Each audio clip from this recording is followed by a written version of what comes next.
I don't think there's ever been such a transformative year for Pokemon cards like 2025 has been. Since the start of 2025, the game literally completely changed. From Pokemon TCG Pocket dominating popularity, to Prismatic Evolutions causing insane levels of hype, with Blooming Waters being the final Pokemon 151 product to be released, all the way to, a Team Rocket throwback set with Destined Rivals, and of course the return of Mega Evolutions. It's literally changed the hobby in more ways than one. And that's why within this video, I want to go over the future for the Pokemon hobby and also discuss what I believe will be the biggest changes to happen within Pokemon cards and what we can all expect for 2026. I mean, we're kind of hearing a heap of different opinions about what's happening with Pokemon cards and beyond. Like, everyone's saying that the hobby will be in an even worse state because it's going to be the 30th anniversary. You also have collectors believing that it will never return to normal. And that's why I think it's really important to discuss a few key areas, but also hopefully shed some positive light on what's to come as well. Now also, if you are a first-time viewer, I just want to say hi and welcome to the channel. I'm Phil and I run this Pokemon collecting and investing YouTube channel. Definitely feel free to subscribe for consistent Pokemon collecting content.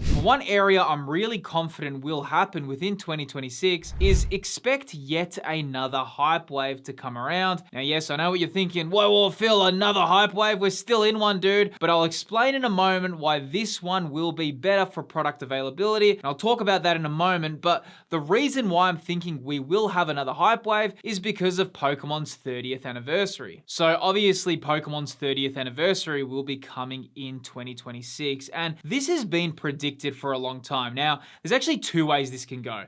I've literally heard about the Pokemon 30th anniversary hype since like early 2024. Even in 2023, people were talking about it. But in early 2024, that's when people actually really expected that the next hype wave would come.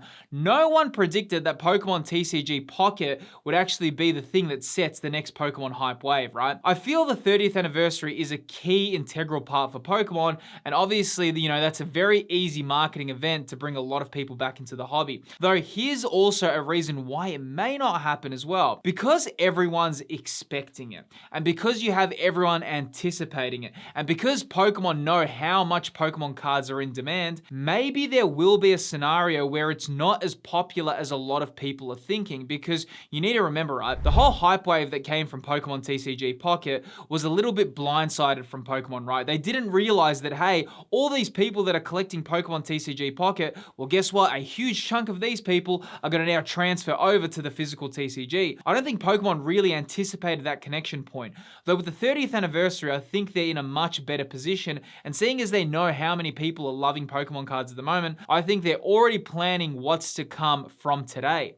Though in saying that as well, it still is the 30th anniversary. It still is a massive milestone. I think it all depends on the quality of the set as well. If we get another base set re-edition, reprint, kind of like the, the collector's kind of box that we got in 2024, whatever it was, 2023, the hype for Celebrations, Celebrations now is rising, but it took such a long time to get there. And I mean, you could argue that Celebrations is a bit of a boring set as well. It's just like another base set re-edition. We've already had so many of those come about. So there could be a chance that people are also not that keen on that as well. It really depends what direction they take it. But also at the same time, I think there was a lot of lessons learned within 2025, especially with how in-demand Pokemon cards are. And I can only imagine that there will be a lot more product as well to match the demand for the 30th anniversary, because we all know that's going to be a very big event for Pokemon. Now also, while we're talking about the future of the hobby, something that's also important for the future is tracking your collectibles. And that's why I'm proud to have partnered with Collector to be the sponsor of today's video. Now, if you're serious about collecting Pokemon or any other collectible cards for that matter, this is where Collector comes in. Collector isn't just an app to store your collection digitally. It's a full-on portfolio manager that tracks the value of your cards as the market shifts. The reason why Collector is so powerful is because it also helps you research sets along with having inbuilt tools to help this. One of the coolest features is the set analytics section. With set analytics, you can actually see how an entire set performs, and it also provides you with a volatility score based on market performance. Now, if you do upgrade to Collector Pro, you can actually easily scan cards into the app using your phone's camera, and this makes it super easy to quickly add items to your collection. Now, if you want to try out Collector, you can actually find all the details about the app in the video's description. A big thanks to Collector for supporting the channel and sponsoring today's video. Now let's jump back into the video. Now, a big prediction for 2026, and this may be a bit of a hot take,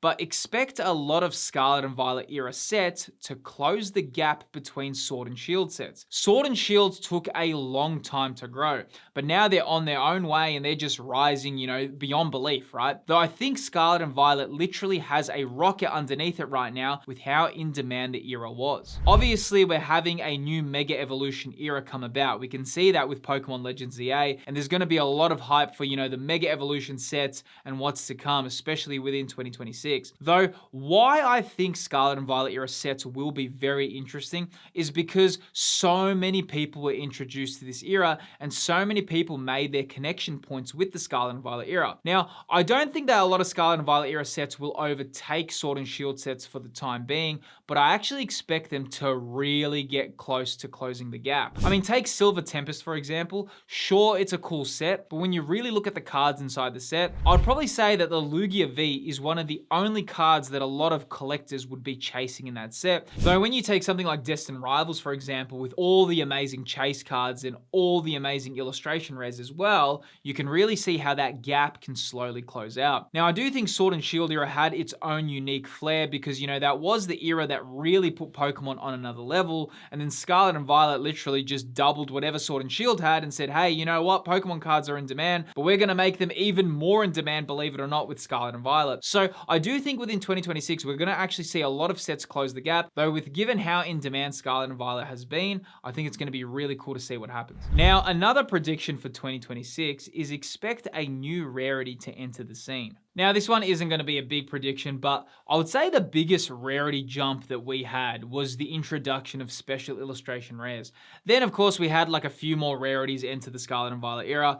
None have been that exciting, though I do think that for 2026 and beyond, but for some reason, I do imagine that there will be a new kind of rarity to compete with special illustration rares because, at this stage, they really need a competitor. I think a lot of people really loved illustration rares and special illustration rares because of the storyline that was told between them. But as I'm thinking now, I feel like we could actually use a new rarity to shake it up. I don't know what this could be, and I'm actually interested to hear a lot of your thoughts. What would be a cool rarity to be introduced? I'm not sure whether you guys think double-sided cards would be awesome. I don't know if Pokemon's ever done that. I mean, Pokemon cards are just so iconic. The back side of the Pokemon card is just so unique. It hasn't been changed since like 1999, so it would be cool to see maybe some experimentation there, though I don't know if Pokemon really wants to shake it up too much. But I do expect another rarity to enter the scene in 2026. But then again, one does ask, how do you kind of top special illustration rares? Now, one thing I expect for 2026 is even though hype may become bigger, I actually believe product availability will get better along with bigger reprint windows. Obviously, with the amount of hype, one thing that a lot of people are now kind of wondering about is that, hey, yes, we've got more hype. Yes, we've got a lot more collectors entering the scene, but I do think reprint windows need to extend a little bit more, and I do predict that will happen.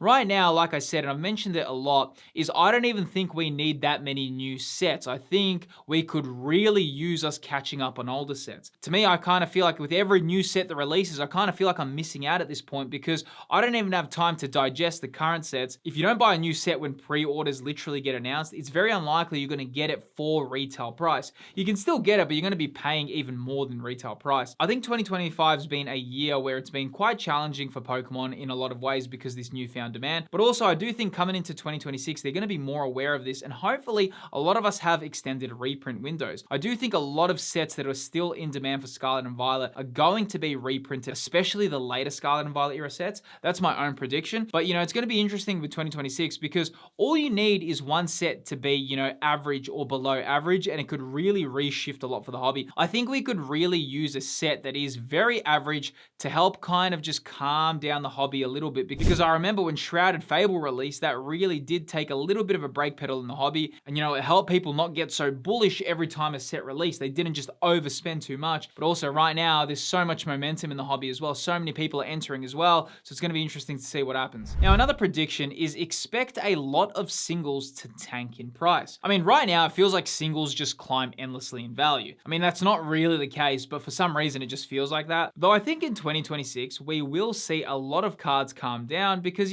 collectors may just get a little bit over it. One thing about this hobby is that everyone just likes to go to the next shiny thing. One card and, a set of cards that I'm expecting to come down in price, and again, this is just using my own kind of intuition and how the hobby behaves. I do think the monochromatic Zekrom and the monochromatic Reshiram and the Victini, for some reason, those three in particular, I just don't feel that they will hold their price. And the biggest kind of example I can give to you is the golden Pikachu for this example. When that released, everyone was so hyped about it, and then, the hype kind of faded away for that, and that dropped 1/4 of the price it was selling, when it released. The monochromatic rarities are cool, and I do know that they look great in person, but at the same time, I don't think that's where collectors really love it. I think they're a bit of a collectible for their time period. If you've been collecting for a while, you'd actually know how many cards were once super hyped, and then when the next shiny thing comes around, those cards aren't hyped anymore. Like the Darkness Ablaze Charizard is a good example of that. That was actually one of the top chase cards for the Sword and Shield era, and then of course you had alternate arts take all the limelight, and of course they're not even that exciting anymore. Same thing with the Golden Snorlax from Chilling Reign, and there's so many examples of cards that were once very hyped, another thing comes around and then they're not that exciting anymore. Now, one area we have to discuss, and especially for 2026, is don't underestimate vintage Pokemon cards. Right now, nearly everyone is just focused on modern,